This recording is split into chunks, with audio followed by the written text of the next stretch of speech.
Good morning to all. My name is Raksha. I am studying 4th standard. I am going to speak about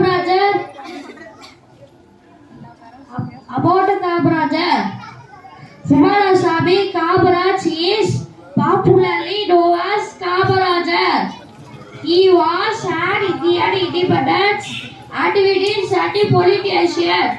Kamarajar was born in Virudhunagar in Tamil Nadu. His mother name is Sivagami and father Kumarasamy.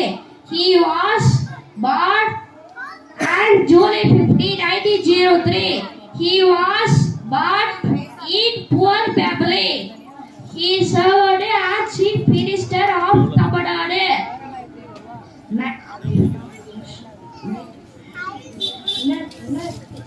1954 to 1963.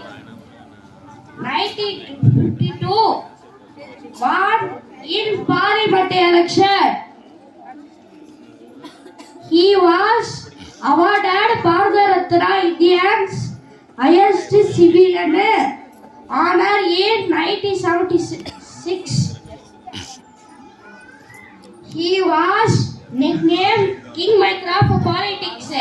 He built several dams and rivers.